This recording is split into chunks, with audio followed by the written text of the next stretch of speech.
مسائل منسوسہ محتملۃ المعانی. محتملۃ المعانی کا کیا مطلب؟ مسئلہ شریعت میں تو ہے لیکن اس کے مطالب، مفاہیم، مراد کئی ہو سکتی ہیں، اس کے کئی مطلب ہو سکتے ہیں. لفظ ایک ہے، مطلب کئی ہے. میں نے آپ کو بتایا نہیں کہ دوائی پیلی تھی، انہوں نے کہا دوائی تو نیلی تھی. دوائی کو پی لیا تھا، اس نے کہا پی لیا تو مجھے تھا. اب لفظ کے کئی مطالب ہے نا، ایک لفظ کے کئی مطلب ہے اور کئی مطلب ہو سکتے ہیں. میں آپ سے ابھی پوچھتا ہوں، بتاؤ کھانے پینے سے روزہ ٹوٹتا ہے؟ ایک بندہ جان بوجھ کے روزے میں کھائے اور پیے، روزہ ٹوٹتا ہے؟ بولیے بولیے. سارے کہتے ہو ہاں نہیں ٹوٹتا. اس کا معنی یہ گفتگو سنتا رہتا ہے. اچھا آپ کیوں کہتے ہیں نہیں ٹوٹتا؟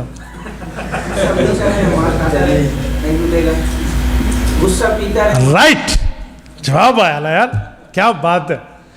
روزہ کھانے پینے سے ٹوٹتا ہے بھائی، یہ محتملۃ المعانی ہے.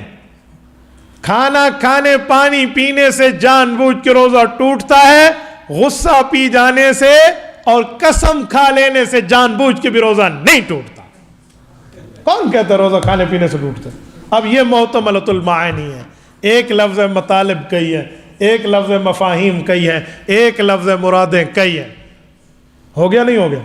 آپ کی بات سے مجھے یاد ہے، ایک آدمی جوتے لے کر گھر جا رہا تھا، ڈبے میں بند تھے. کسی نے پوچھا کیا لے کر جا رہے ہو؟ اب وہ کہتا نا کہ بیوی کا جوتا ہے، تو لوگ کہتے تو بیوی تھلے لگا ہوئے ہیں. ہاں وہ تو رن مریدی کا تانا آتا. اس نے کہا واہ، ایسی چیز لے کر جا رہا ہوں جو روزے میں بھی کھائیں تو روزہ نہیں ٹوٹتا.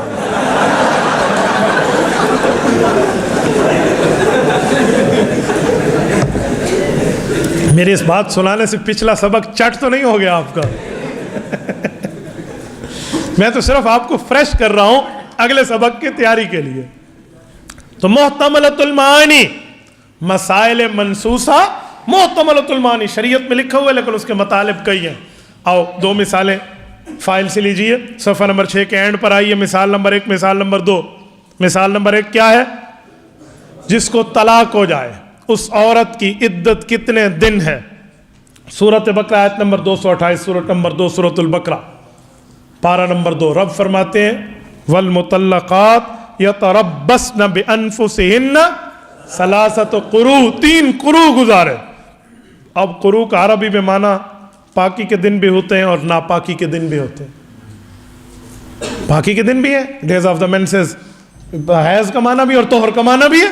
تو کہاں لے جائیں گے آپ؟ کیا معنی کریں گے؟ تو آپ جس دلیل پر معنی کریں گے تو مہارت شریعت کو سامنے لائیں گے، اور شریعت کی مہارت کو ماہر بتاتا ہے اور ماہر کی بات ماننے کو تقلید کہتے ہیں. لہٰذا محتملۃ المعانی ایسے حل نہیں ہو سکتا. ایک روایت آگے آ گئی، وہ کیا ہے بھائی؟ 3 طلاقیں لوگ دیتے تھے، تو انتی طالقن انتی طالقن انتی طالقن، تجھے طلاق تجھے طلاق تجھے طلاق. تو اب 3 ہے یا 1 ہے؟ رسول اللہ صلی اللہ علیہ وسلم کے زمانے میں خیر غالب تھی، خیر غالب تھی. اس وقت آ کر کوئی یہ بات کہتا کہ یہ جو میں نے 3 بار کہا ہے تو اس نیت سے کہا ہے کہ تجھے طلاق ہے تجھے طلاق ہے تجھے طلاق ہے، میری مراد استئناف نہیں تھا، تاکید تھی. تاکید کسے کہتے ہیں؟ استئناف کسے کہتے ہیں؟ تاکید کا معنی یہی ہے. میں مثال ایسے کہتا ہوں، بھائی پانی دو، پانی پانی پانی. اس کا کیا معنی؟ 3 گلاس پانی کے آئیں گے؟ 1 ہی آئے گا. تو میں نے کیوں کہا ہے بھائی؟ تاکیدن کہا ہے تاکہ جلدی لائے. تو وہ یہ کہتا آ کر کہ میں نے جو انتی طالقن انتی طالقن انتی طالقن کا لفظ کہا ہے، تجھے طلاق تجھے طلاق، میں وہی ایک طلاق کو فورسیبل کر رہا تھا، مضبوط کر رہا تھا، مؤکد کر رہا تھا. میری مراد 3 نہیں تھی. تو بات مان لی جاتی. لیکن اگر کوئی یوں کہے کہ انتی طالقن ثلاثن، تجھے 3 ہی طلاق ہے، اب تو مضبوطی والی بات ہی نہیں رہی، اب تو 3 ہو گئی. لیکن وہ جملہ انتی طالق انتی طالق انتی طالق، تو پھر کیا ہے؟ شاید آپ کے دماغ میں کسی میں آئے کہ انتی طالقتن کہنا چاہیے، یا انتی طالق تو مذکر ہے. شاید کوئی کہے کہ پتہ نہیں مولوی نو عربی نہیں آندی تو طالقتن کہنا چاہیے، مؤنث ہے تو انتی بھی کہتے اور طالقن کہتے وہ تو مذکر ہے. شاید آپ کہیں بھائی اس میں لزوم تانیث ہے کہ طلاق ہوتی صرف عورت کو ہے، مرد کو نہیں ہوتی، اس لیے مذکر کا صیغہ بولو تب بھی مؤنث مراد ہوتا ہے. جی ہاں ٹھیک ہے نا. وہ کہنا یہ پیٹ میں اٹھانے والی بچی کو پیٹ میں اٹھانے والی ہے، تو میں کہتا ہوں نا اس نے پیٹ میں بچہ اٹھایا ہے وہ تب بھی عورت ہے کہ بچہ پیٹ میں عورت کے ہوتا ہے، تیرے اور میرے مرد کے پیٹ میں نہیں ہوتا. تو بعض جگہ تانیث بھی ہوتی ہے اور لزوم میں تانیث بھی ہوتی ہے. حبلہ والا قصہ اگر آپ نے سنا ہے نحو سے تو بہت ہے، سنا ہے نا؟ نہیں سنا تو میں نہیں سناتا، خود سن لینا. ٹھیک ہے، تو یہاں طلاق کا مطلب یہی ہے کہ کیا مطلب ہے؟ تو تاکید ہے یا استئناف ہے؟ تاکید مانا تو ہے پہلی بات پوری کر رہا ہوں، اور استئناف کیا؟ جب میں نے انتی طالق انتی طالق انتی طالق کہا ہے تو اس سے مراد استئناف ہے، یعنی ہر دفعہ علیحدہ علیحدہ طلاق دے رہا ہوں تو 3 ہے. تو اب ان میں سے کیا کہوں؟ اس وقت میں زمانے میں سچ غالب تھا، خیر غالب تھی، بھلائی غالب تھی، تو جو کہتا اس کی بات مان لیتے. 3 کا مطلب 3 کہا تو 3 ہے، 3 کا مطلب ایک ہی کہا لیکن تاکید میں کہا تو مان گیا. حضرت عمر رضی اللہ عنہ کو زمانہ آیا، صحابہ اہل بیت کی شورا کو حضرت عمر نے بٹھا دیا. فرمایا رسالت مآب علیہ السلام کے زمانے میں خیر غالب، ہم نے مانا. حضرت ابو بکر صدیق کے زمانے میں خیر غالب، ہم نے مانا. اس میں گنجائش تو ہے کہ یہ مطلب ہو سکتا ہے یا یہ ہو سکتا ہے، لیکن اب مسئلہ بگڑتا جا رہا ہے، آپ دیکھ چکے ہو. صحابہ اور اہل بیت نے کہا جی بالکل اب بگڑتا جا رہا ہے، اگرچہ خیر ہے لیکن معاملہ بگڑتا جا رہا ہے. وہ کیا ہے؟ ان الناس قد استعجلوا فی امرہم لہم الانات.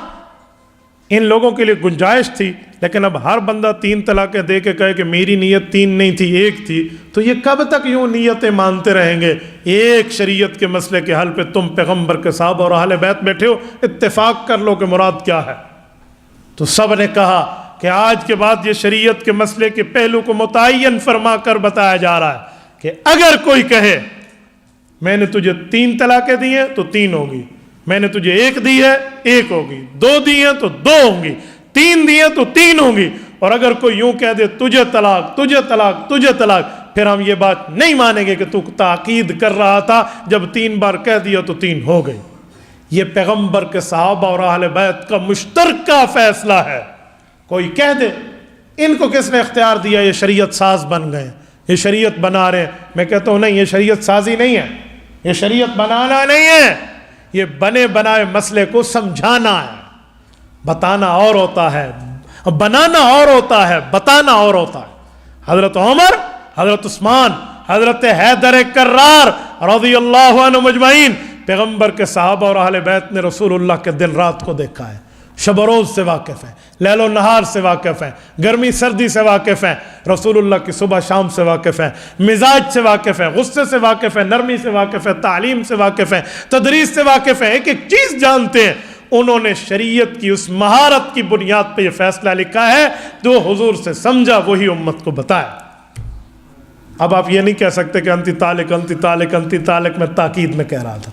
تو اب دیکھو دونوں مسئلے ہو سکتے تھے، لیکن ایک مسئلے کے پہلو کو متعین کرنا تو فقیہ کا کام ہے نا. اسے شریعت بنانا نہیں کہتے، شریعت بتانا کہتے ہیں. ٹھیک ہو گیا؟ تو یہ مثال ہے منصوص لیکن محتملۃ المعانی، دونوں مطلب ہو سکتے تھے، فقیہ نے ایک مطلب کو مجتہد کو متعین کر دیا.